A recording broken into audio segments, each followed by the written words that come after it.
Saquon Barkley right now has an opportunity to be Offensive Player of the Year. And you can argue Derrick Henry or Saquon Barkley could be in that position. Now, Derrick Henry is having a better season, but again, Saquon Barkley still has a lot of football left. And I could see Saquon Barkley this season having 250 yards in a game. He's that good. I don't know if anybody watched last week in that leap of faith that he made. That was unbelievable. I've never seen anything like it. Never seen anything like this. Just watch this. Watch this wonderful move. Bam. I mean. And it was after a spin move. He was unbelievable. This is unbelievable. Just watch. Spin. Whoop. There. Goodbye. I mean, seriously, he is unbelievable. And he's only going to get better because he's going to see the offense open up even more when A.J. Brown is 100% healthy. A.J. Brown has not been 100% healthy all season long. Devontae Smith is finally becoming 95 to 100% healthy. And you see how good he is. This team is as explosive as any team in the NFL. Goddard is one of the best tight ends in all of football. You could see it when Goddard is 100% and what this team could do. They can absolutely dominate on the offensive side of the ball. The problem right now with the Eagles is their defense. Their defense is up and down, up and down. You got Jalen Carter opening his big fat mouth. And then you have other guys, these Georgia Bulldogs, as we call them, the Bulldog Eagles. So, or Gold Eagles, or whatever the hell they want to call them. I call them the Eagle Dogs. Eagle Dogs. Right now, Saquon Barkley is the reason why the Eagles are where they are. He has been everything to this team. And even losing Jason Kelce this offseason, which everybody thought was going to affect him, which it has. If you look at the offensive line, this is not as good of an offensive line as it has been over the years. That tush push, we haven't seen a lot of that this year. Jaguars stopped it twice. We haven't seen it a lot, and it has a lot to do with Jason Kelce. But what Saquon Barkley hides to deficiencies of the offensive line is his speed on the outside.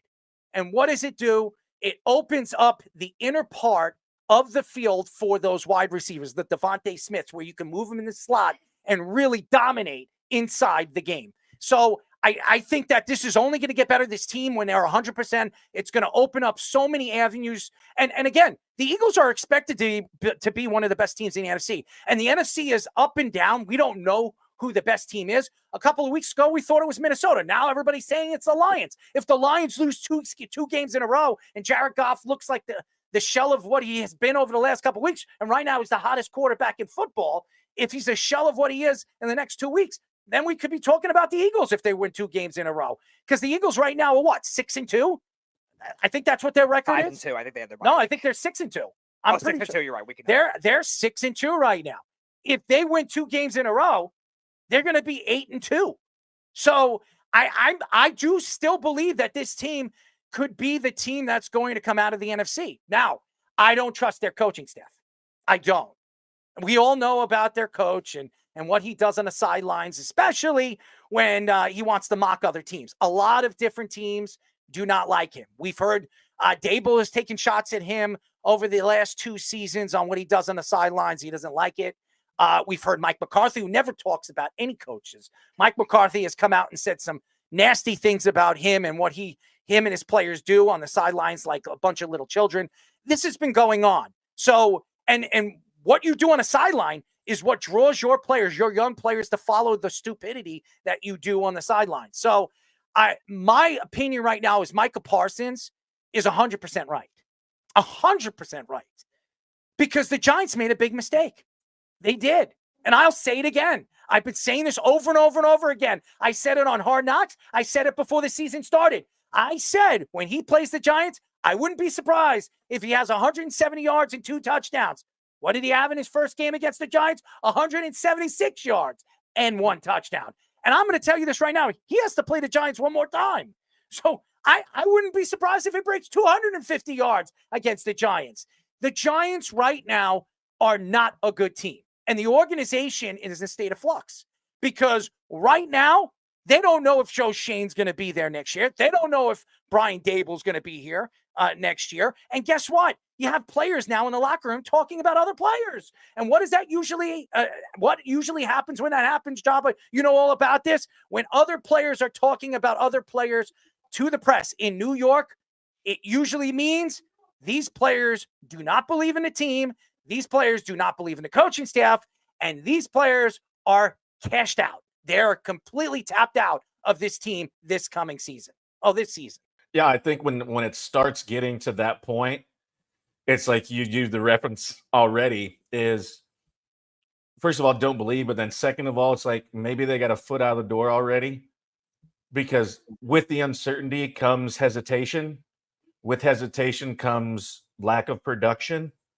And I think they're all intertwined in some way, shape, or form with how everything works together. So when it comes to it, I really think it is intertwined in the way it is. And with uncertainty in so many aspects, it's then it becomes selfish, and then you try to force things, and it is literally not a good culture, not a good feeling of uncertainty when you kind of got to start like you're feeling like yourself.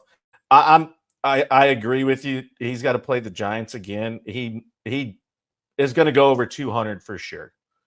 And it's the fact that anybody can even say that they've seen improvement without Saquon Barkley is a joke. Like it's fun to watch him be healthy and be the Saquon he is. I mean, I remember going back to seeing the videos of him lifting at Penn State, and you're just like, how or what? I mean, his legs are gigantic. Yeah, and by the way, I want to say something about Micah Parsons. Micah Parsons, he right now is not playing, and he has a voice right now. And a lot of people like his podcast. He has one of the bigger podcasts right now in football. I think it's a top 10 podcast right now on Apple. And I love his personality. I think he's great. But he's trying to sell his stock too much. And right now, he's not on the football field, so he's got a lot to say. He's got a lot to speak about. And right now, if I were the Cowboys, and I've said this over and over and over and over again, and Mike Greenberg said it recently, I want to give a shout out to Jamie Lee, because Jamie Lee says, Mike Greenberg said the same thing. I've said it in the beginning of the season. Now Mike Greenberg is saying it on his show. You absolutely should trade Micah Parsons right now. Right now, going into next season, you need some defensive help. And Micah Parsons, as much as he's a great player, he's not the same player in the second half. He can't stay healthy. He's barely played a full season since he's come into the NFL. And he disappears in games because teams double team him. He's got a tremendous amount of speed on the outside. There's no question that he does. But teams know all the defense is coming from the defensive line on either the right side or the left side where he's standing. So what do? They clog up that side so Micah can't ruin the game. So if you know that one player is going to ruin a game, you're going to absolutely defend him and make sure that he doesn't. Teams know that.